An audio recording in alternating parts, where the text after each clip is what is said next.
Hello students, welcome to English online classes that are being conducted by Amrit Senior Secondary School.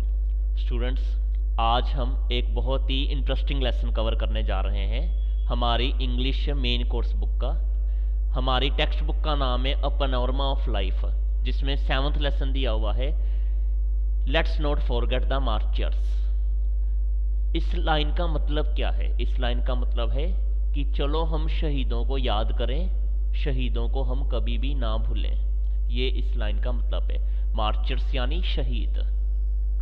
Students, इस lesson में 5 महान soldiers के बारे में बात की गई है, जो अपने फील्ड में सिपाही भी रह चुके हैं, बड़े ऑफिसर भी रह चुके हैं।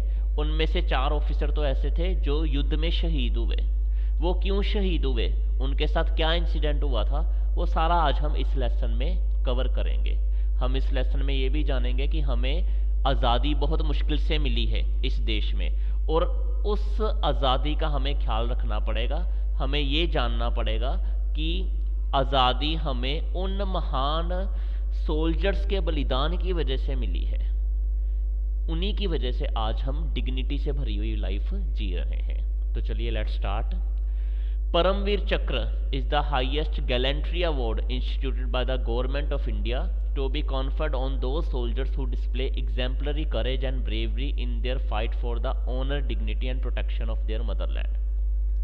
अपनी मातृभूमि की सुरक्षा के लिए, अपनी मातृभूमि की इज्जत के लिए जिन सोल्जर्स ने महान बलिदान दिए, जिन सोल्जर्स ने एक अद्भुत बहादुरी का प्रदर्शन किया, उन्हें भारत सरकार की तरफ से परमवीर चक्र दिया जाता है, उनके महान त्याग के लिए और उनके महान बहादुरी के लिए। We can sleep in peace only because of the alert presence of these sentinels at the borders of our country. Student, sentinels का मतलब होता है चौकन्ने रहने वाले जो गार्ड्स होते हैं वो। तो सोल्जर्स को यहाँ सेंटिनल से कंपेयर किया गया क्योंकि वो भी गार्ड की तरह ही हमारे देश की सुरक्षा करते हैं। हम चैन से नींद में सो सकते हैं इन्हीं सेंटिनल्स की वजह से, इन्हीं महान सिपाहियों की वजह से, जो अपने प्रेजेंस ऑफ माइंड से हमें प्रोटेक्ट करते हैं। वो हमेशा अलर्ट रहते हैं कि कहीं दुश्मन की सेना हमारे देश पर हमला ना कर दे। The excerpts below describe the heroics of some of the recipients of this great honour. इस चैप्टर में कुछ अंश दिए गए हैं।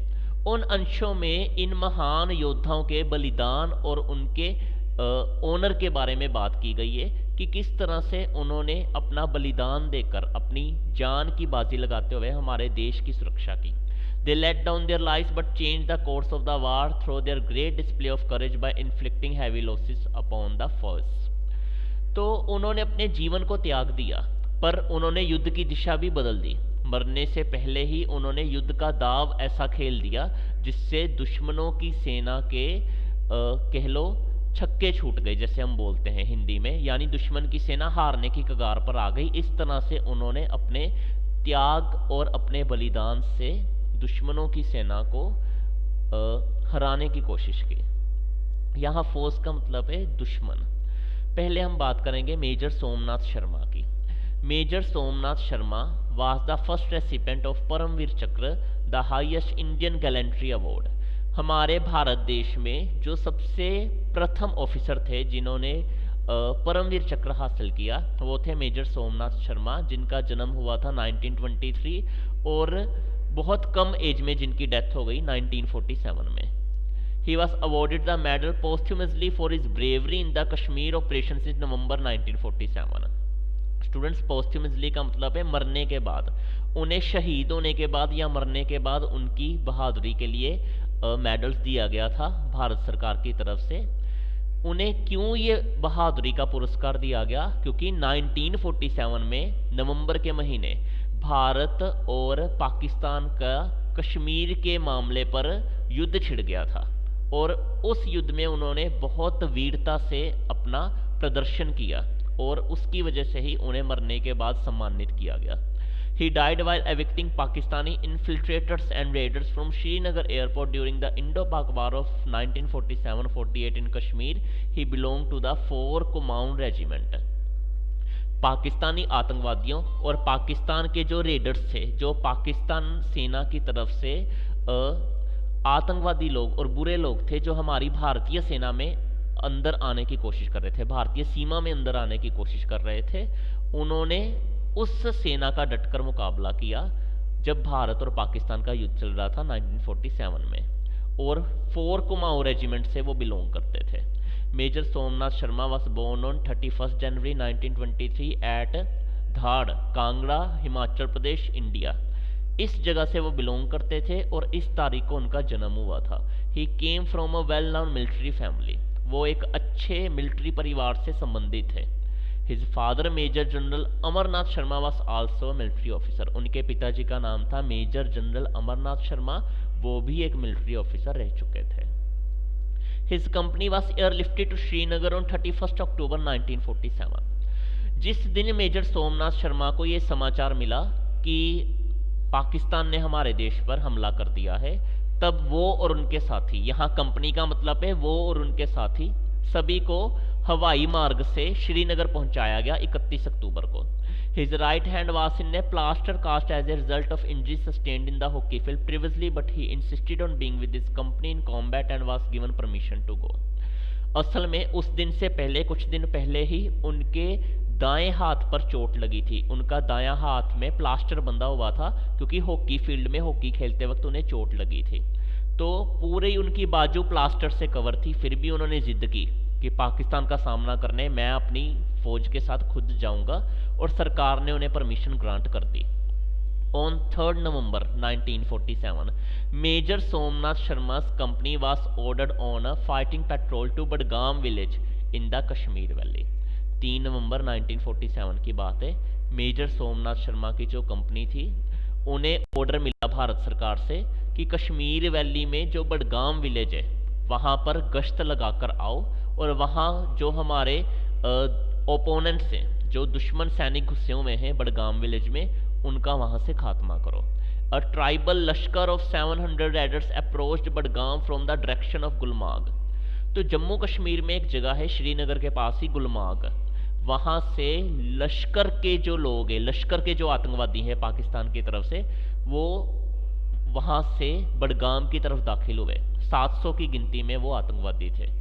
The company was soon surrounded by the enemy from 3 sides and sustained heavy casualties from the ensuing mortar bombardment. Somnath Sharma और उनके जो साथी थे, उन सभी लोगों को दुश्मनों ने तीनों तरफ से घेर लिया और सामने से गोले बारूद चल रहे थे। बहुत ज़्यादा युद्ध में नुकसान हो रहा था क्योंकि मोर्टार से बड़े बड़े गोले दागे जा रहे थे। Under heavy fire and outnumbered 7 to 1, Somnath urged his company to fight bravely, often exposing himself to danger as he ran from post to post. बहुत ज़्यादा हर तरफ आग लगी हुई थी, और एक तो समय ऐसा आया जब 7 से उनका एक साथी उनके साथ रह गया, बाकी साथी उनके मारे गए। तब भी सोमनाथ ने अपने बाकी जो पीछे उनके सैनिक खड़े थे उन्हें प्रोत्साहन दिया, उन्हें मोटिवेशन दी कि आप बहादुरी से लड़ते जाओ। और सोमनाथ शर्मा अपने सिपाहियों को मोटिवेशन देते हुए एक पोस्ट से दूसरे पोस्ट शिफ्ट करते हुए दुश्मनों को मार भी रहे थे। When heavy casualties adversely affected the firing power of his company, Major Sharma, with his right hand in plaster, took upon himself the task of filling the magazines and issuing them to men operating light machine guns.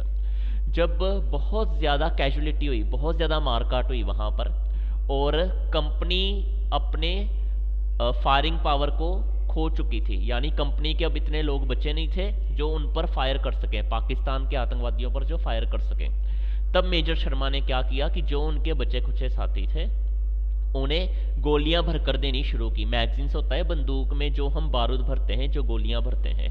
Major Sharma ने अपने टूटे हुए हाथ से, जिस हाथ पर plaster लगा हुआ था वो राइट हैंड था उनका, उसी हाथ से उन्होंने गोलियां भरने की कोशिश की और जल्दी से अपने साथियों को देते गए ताकि वो साथी पाकिस्तान के आतंकवादियों पर वो गोलियां चला सकें और साथ ही साथ मशीन गन्स भी ऑपरेट कर सकें। तो इस तरह मेजर सोमनाथ शर्मा ने अपने साथियों का जो था मनोबल बढ़ाया और उन्होंने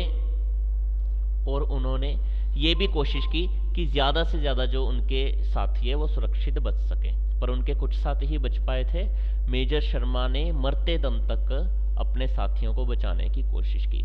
मेजर शर्मा की डेथ कैसे हुई, और आगे वो और कौन से 4 शहीद थे जिनके बारे में हम इस लेसन में पढ़ेंगे, वो हम नेक्स्ट पार्ट में स्टूडेंट्स कवर करेंगे। आज का आपका होमवर्क ये है कि आपने कोई 5 वर्ड्स के मीनिंग लिखने हैं, और साथ ही साथ आपने कोई भी 5 सेंटेंसेस की ट्रांसलेशन लिखनी है। जो इजी सेंटेंस आपको लगे आप उनकी ट्रांसलेशन लिख सकते हो इंग्लिश टू हिंदी में। ये आपका आज का होमवर्क है। Thank you students.